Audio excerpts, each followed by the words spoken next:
Welcome to Stat Masters, where we teach you how to use Player Profiler to win at fantasy football and better evaluate players. My name is Aaron Stewart, and I'm the social media coordinator for Player Profiler and senior analyst. My co-host is Chris Buonagura, the Fantasy Intelligence Network analyst for Player Profiler. Chris, my friend, how are you doing? I'm doing great because we're going to talk about one of my favorite players today. We're going to follow up on our running back show from last week, and we're going to kick off part 2 with Tony Pollard, a player who has received a lot of back and forth confidence the last few months on Twitter. Some love him, some hate him. A lot of the main concern is situation. Many people are worried that Dallas adds a significant contributor to this backfield, and then people doubting the talent because as much as he did perform, they're worried it could be unsustainable production. But when you look deeper into the player profile, you see that it's a lot more of elite efficiency. I definitely understand their concern on Pollard. You look at the player profile at a glance, it's a 4th round pick with just okay athleticism. About to enter his 26th year, age apex. The size is okay, 6'0", 210, not necessarily undersized. College metrics are what they are, but we're now entering a player who's entering his 5th season, who was just given the franchise tag, so he's earned essentially a second contract, and they cut Zeke. So there is an investment. So college metrics, draft capital, those things don't really matter anymore. Now what we look at is what he's done in the NFL. So the first 2 seasons, they are what they are. Those were basically the 2nd and 3rd year of Zeke's monster contract. There was almost nobody going on to that team who was going to steal significant work from Zeke with Jason Garrett. We all remember his awful play calling, but then the last 2 years we see much better. When you look at last year, RB8 in PPR points per game, only 39 receptions and a lot of touchdowns, 193 carries,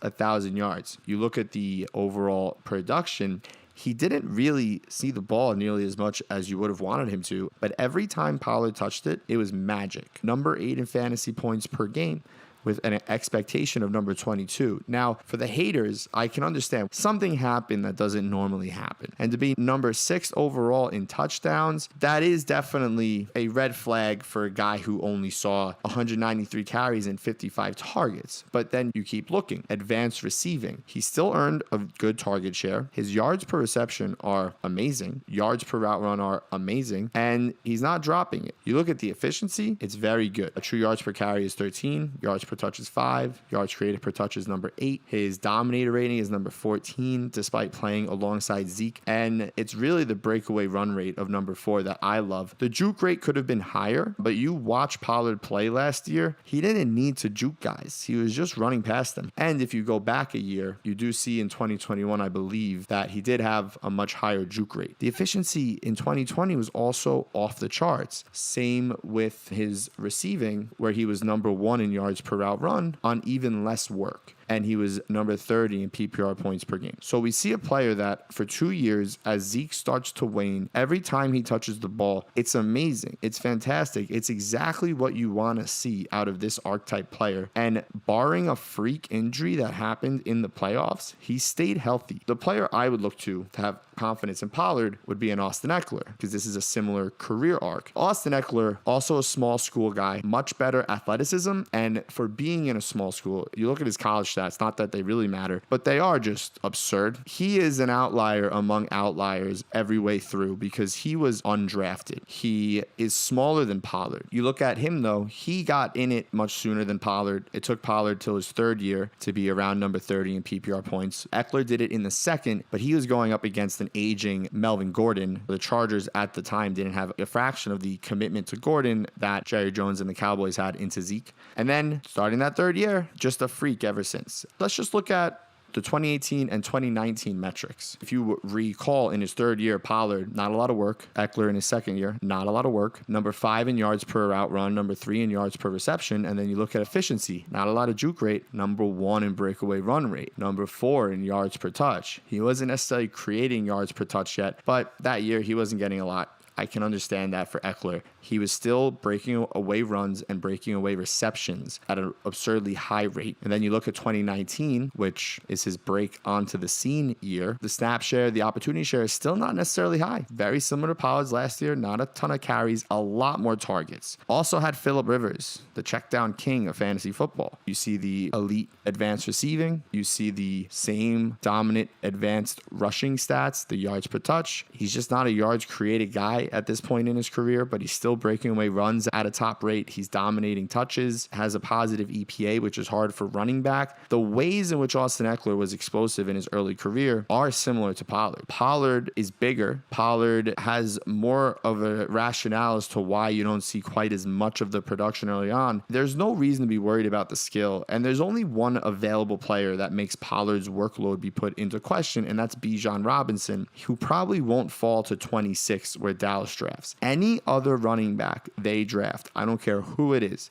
not keeping Tony Pollard from being a top 10 running back in fantasy this year with potential to finish as RB1 overall, and he doesn't need carries. Eckler never gets the carries. With Dalton Schultz leaving, there is correlation between tight end targets and running back targets. The loss of Schultz and the loss of Zeke helps Pollard. It's Tony Pollard season. It's not unreasonable to think he's going to be the next Austin Eckler type where the career gets extended past 26 because he's very unused. We've now seen two super efficient seasons from Tony Pollard, and this past season we started to see the production come up as well. There are people that are overthinking this in Dynasty. Oh, gotta sell Tony Pollard now. He's 26 years old. Imagine doing that with Austin Eckler after his fourth season. Don't be selling him in Dynasty. Don't fade him. Totally on board with Tony Pollard's season in 2023. We can move on now to Dameon Pierce, who is the opposite of Pollard, where he gets a lot of undeserved love that pushes him further up draft boards. Before I dive into his metrics, I know you had gathered some information on him. His opportunity metrics is where I go to first. Opportunity share, number 6. Before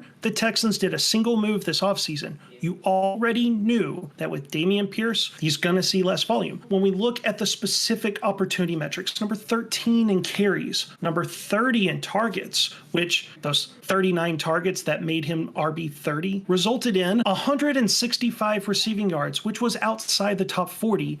That is a warning sign. With red zone touches, he had 35. That was number 22. Wasn't a good offense. He literally got all the work. What did the Texans do this offseason? They brought in Devin Singletary. Collectively, we here at Player Profiler, we try not to throw up when we hear that name, but here are those same opportunity metrics for Devin Singletary. Opportunity share, number 21 this past season, and in his 4-year career with Buffalo, his opportunity share has been top 22 every single season. He was number 30 in carries. Targets, number 18 in targets, and guess what? He's a much better pass-catching running back than Dameon Pierce. Red zone touches, 40 red zone touches was number 13 amongst all running backs. The point I'm making with Singletary is this is not some no-name running back. This is a guy that's going to hurt Dameon Pierce significantly. We might not think Singletary is great, but Singletary is a threat for Dameon Pierce's volume. Where some people see the Singletary signing as a boost for Pierce. Oh, this shields them from spending significant money or capital on another running back. Well, Singletary was a significant signing. And you look further into Dameon Pierce. Of course, we understand the poor receiving, the elevated volume. You look at advanced receiving, just abysmal. Nothing to like there. You look at running efficiency. Dominator rating is great. Dominated his team's backfield and receiving work. Well, they had no receivers either. Created a lot of yards, but not efficiently. Juke rate number 22 is good. I'll give him that. 36th in breakaway run rate. 23rd in yards created per touch. Dameon Pierce has talent. He's not untalented. He doesn't not belong in the NFL, but on Underdog, he's a 6th round pick right now in Superflex. What was his ADP, Aaron? In Superflex, Dameon Pierce is going at 83.7 overall, and Devin Singletary is going at 177.3 in Superflex. Dameon Pierce is the RB21. Devin Singletary is the RB53. We're drafting Dameon Pierce as if his talent has him as a for sure top 24 running back, and we're drafting Devin Singletary as if he's an afterthought, a complete dart. You look at his collegiate profile, he's young enough where it still matters. 4th round pick. very good size, very underwhelming athleticism. You look at the college metrics, he did play in the SEC, but he didn't do much in the SEC. You can't tell me it's an elite prospect. It's not elite draft capital. This is an RB3 type, an early down plotter. Singletary is the cheap member of the committee of lesser talented players. Pierce doesn't separate much from Singletary. And as Aaron was saying, you look at the career stats, number 28, number 39, number 24, number 30 in PPR points per game. This is a guy who consistently is at least on the radar. He hasn't won you a league. He's not winning you too many weeks, but he does contribute points to an overall scoring setting type game like best ball. His worst year was 39th, and he's now being drafted 53rd. And you can say, well, he was on the Bills. That's a good offense. Let's keep in mind, those earlier years, it was not a good offense. And in the years where it was a good offense, it was good for Josh Allen. Allen rushed in a lot of those touchdowns. Allen stole a lot of that work. So it's not like he was the definitive workhorse. He had Josh Allen in the way, and he did keep James Cook from making anyone happy with James Cook last year. So he does have a history of keeping lesser players from seeing the field. You look at his efficiency, his receiving is in no way elite, but it's not off the board. Everything's low 20s, number 16th in yards per reception. He's not a receiving back, but he can catch. His efficiency looks a lot nicer than Dameon Pierce's. 22nd in yards per touch,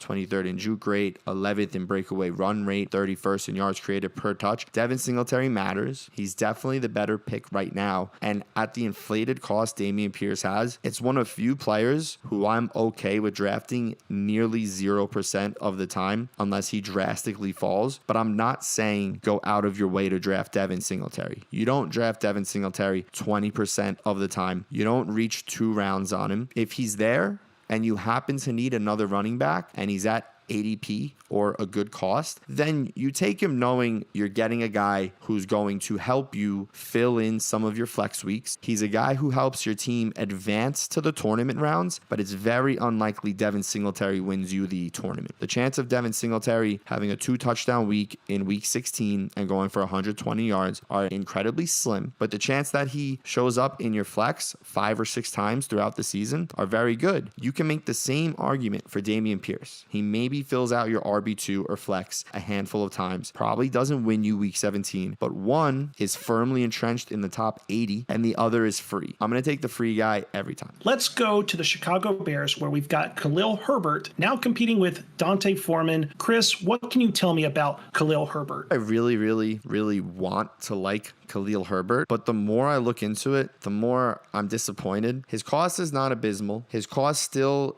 bakes in that you can draft him on the premise that he could be the league winner in week 16, but it's not a good enough price where it bakes in the downside in this profile. RB34 is reasonable. Not something I'm in love with though. It's at least outside of the top 100. He's 5'9", 210, not necessarily athletic for his size. And he's a 6th round pick who's still very early in his career. He's in his 3rd season, so there's not a huge commitment to him from the team. We just saw this team cut ties with David Montgomery, who had much more draft capital commitment than Herbert. So you look at what he's done. Number 37 in points per game was certainly nice to see from a guy who was off the board up until week 6 or 7 in his rookie season. He did much better as this offense began to take very baby steps forward with Justin Fields. Snap share, opportunity share, he's clearly playing behind David Montgomery, and the fact that this team ran so much elevated his carries to number 36. Otherwise, you don't see really too much of anything, but you see enough carries for him to be relevant. Now, a symptom of the Justin Fields offense is 0 targets to the running backs. And in fantasy football, especially a half PPR format like Underdog, a lack of targets is a tremendous downside. You have to be unreal levels of volume in the rushing game to compensate for that. You have to be Derrick Henry or a Kenneth Walker. You look at efficiency, there's a lot to like. Yards per touch is very good. Juke rate is very good. Breakaway run rate, 24, is something I can work with. 9th in yards created per touch. 28th in dominator rating, given the circumstance. That's not awful. You go back to 2021. It's a lot worse in 2021, but you're still getting the high juke rate. That's his rookie year, though, and that team was really bad. So you look at the metrics on a Khalil Herbert. You look at the collegiate profile, his athletic profile, and he is an explosive early down runner. You watch him play last year. He does do a good job of hitting the hole. He has good good vision. He creates yards, but you're not getting consistency because he's going to be the number 2 behind Justin Fields no matter what. And what you can expect is that last year it was Fields, Montgomery, Herbert. This year it's Fields, Herbert, Foreman as of right now, barring a significant change. So the question then becomes, does Herbert get the full volume Montgomery got last year? Or does Foreman eat in more significantly than Herbert did? Herbert earned 129 carries. You look at Deontay Foreman, this is a player that had a lot of hype coming in for his profile. He was very athletic, very good size adjusted athleticism. To be 233 pounds and run a 4.51 with 95th percentile speed score is good. 3rd round pick. And he has the early career Achilles tear that he semi bounces back from in 2021 and then had a good year last year opportunity wise in Carolina. 200 total carries. Granted, only 4.5 yards per carry, but 0 receptions. Kind of the perfect guy for this Bears game plan of you're not going to throw it to them anyway. They're here for RPOs and to lighten the load off of Fields. The opportunity metrics just are what they are. Didn't really get too much, just a lot of carries.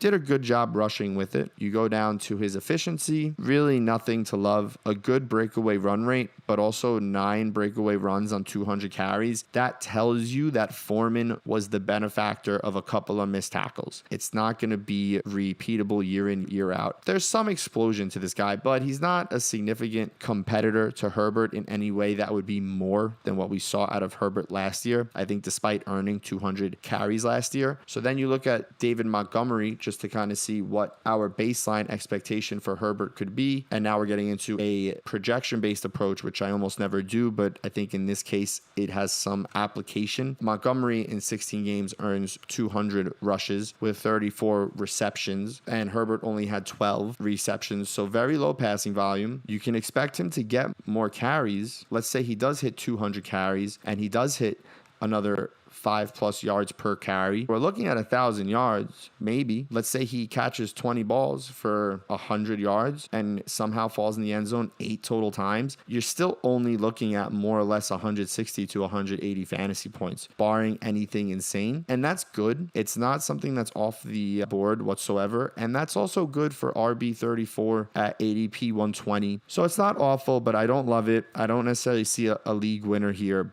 But because he's an explosive runner as opposed to a Dameon Pierce or a Devin Singletary, you can introduce the game theory of if he's the one that you needed to advance with to win the $1 million in Best Ball Mania, it does keep him on your draft board. So my typical rule of thumb, there's 12 draft slots. In theory, if you're going to draft from each slot, you're going to kind of take everyone 1/12 of the time. So that would leave you at 8% exposure. That's my baseline. I want every guy at 8%. If you want to take Khalil Herbert 8% of the time, then that's probably reasonable. He's not a complete fade because he's cheap. But if something happens where Herbert starts to pick up steam and his price increases, if something happens to throttle him up boards, anything outside of Justin Fields going down or being traded for a pocket passer, that's your immediate sign to just stop drafting him. With Khalil Herbert, we use data analysis. We look at players with the athleticism, the draft capital, everything. My best comparable player for him, you have to kind of squint a little bit because he doesn't fit the weight requirement, but it's Matt Breida, a blast from the past. Matt Breida, same height, but 15 pounds lighter. That is a warning sign there. The burst is there. Everything else, though, look at the college yards per carry. He was a good college rusher, just like Khalil Herbert. The college target share, about the same as Khalil Herbert, pretty low. Breida was never really a pass catcher. We always thought, oh, he'll be a satellite back plus, but he never became that. If you look at his seasons in fantasy football, wasn't a league winner. 2018, he did finish as a top 30 running back. Outside of that, there's nothing. This profile does not do well in fantasy football. There's one more running back we want to talk about. It's everyone's favorite new Dynasty RB1, right?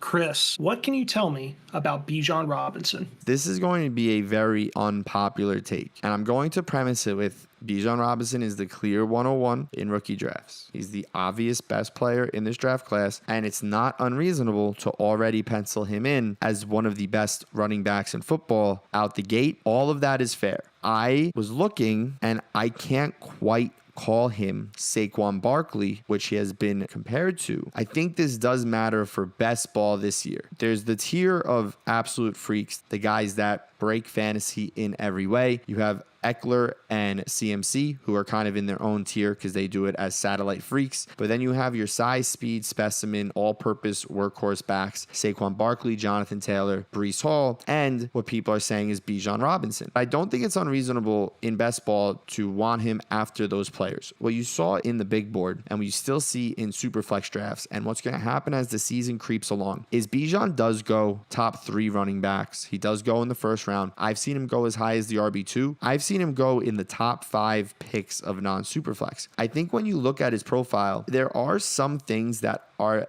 a touch disappointing. This is not significant enough to say it's damning, but we're splitting hairs. The first thing I want to point out, Bijan Robinson is 5'11", 215. He doesn't crest the 90th percentile of any athleticism metric. Now, he's right on the border, splitting hairs, but if we're going to split hairs, let's split hairs, and that's how you have to deal with your top 5. Saquon Barkley is 233 pounds at 6 foot, an inch taller, 20 pounds heavier. His athleticism could not be any more. A 4'4", 20 pounds heavier, 100th percentile speed score. It's not really comparable. 5'9", 215 and a 4.46. When you adjust for size, it's not as impressive. Now, is it incredibly impressive? Yes. Again, I'm not taking away from a 4.46 for Bijan Robinson. It's everything you want to see. To draft him ahead of Saquon Barkley, who is still very much in his age apex, a little irresponsible. You look at his college yards and such, went to Penn State, Power 5 player, go down to what he did as a prospect for Saquon, and you see a lot of very good. 3 full years, 1,000+ yards, some limitation, a ton of receiving, very good target share. That does look a lot more like Bijan. I don't think you could say Saquon's work in college is really that much better. But now you bring in Jonathan Taylor, an absurd freak, and 5'10", 226, 4.39. You have 99th percentile speed score, just better athleticism, 10 pounds heavier. Scroll it down. Jonathan Taylor, also Power 5.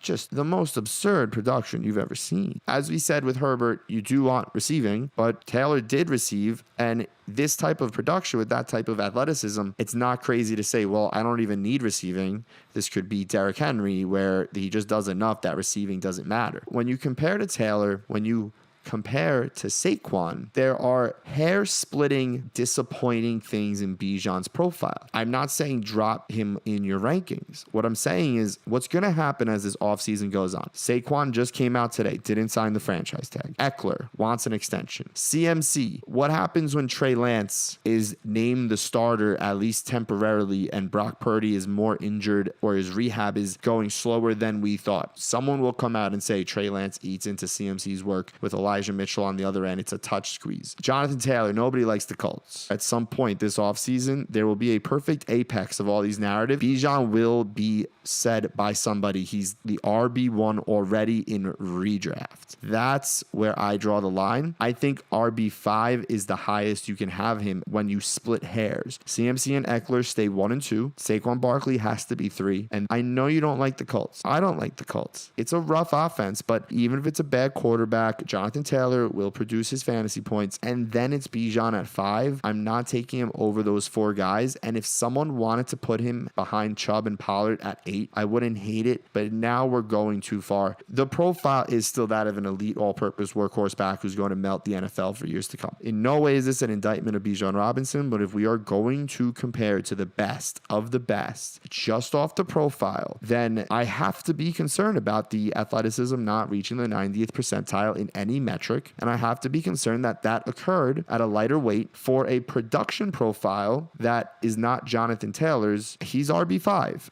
And that's fine. Saquon Barkley is the one he will get compared to by those who want to prop him up. Because in his rookie season, Saquon Barkley finished as the RB1. And he was drafted as the RB6. Bijan Robinson is not the freak athlete Saquon is. He's right behind him by a hair. But he's not Saquon. I think having him right there at 5 and taking him firmly in the second round and having the expectation everyone has put on him, of course makes sense. And now everyone's going to unfollow me on Twitter. But that's fine. I'm saying it because I believe in it. And it's important to have these discussions. With fantasy football, we are so quick to find the nice new shiny toy. In best ball this year, Bijan's going to be fine. Do not overdraft. Don't be reaching for Bijan. There are proven commodities at running back that can and have produced and will produce this season. Stick with Barkley. Stick with Taylor. Bijan hopes that he can be that his rookie season. Let's say Bijan does finish RB3. I don't think this is the wrong way to look at it. You have to have a process and stick to it. And if we're going to split hairs and use player profiles as the jumping off point, then his slightly worse athleticism than Saquon puts him a spot behind him, and his slightly worse college production than Taylor puts him a spot behind him. And I have him at 5. That's not insulting. I'm not insulting Bijan. I understand the rest that goes into his profile. He's still a second round pick. It's fine. I'm not going to be the guy that slides him up unless you have a very extreme reason, even if the landing spot seems great. Whatever it is, I'm not going to be the guy that slides him up above those guys. I think 5 is fair. That is going to conclude this episode of Stat Masters, where Chris and I show you, the audience, how to use Player Profiler to get better at fantasy football. And if you're listening to this on YouTube, just know that you need to join the Discord server. That's discord.gg/playerprofiler. And here's the reason why you join the Discord server. Our audience that is watching this live as we record is going to get bonus content. So join the Player Profiler Discord server. That's discord.gg/playerprofiler. And from Aaron and Chris, we bid you adieu until next time. Hey, you like that video? Be sure to subscribe and activate those alerts so you get notified as soon as new videos drop. And be sure to check out PlayerProfiler.com. We have all the tools for you to dominate every type of fantasy league. We have a draft kit, Dynasty Deluxe, data analysis, DFS Dominator, and don't forget the player rankings to rule them all.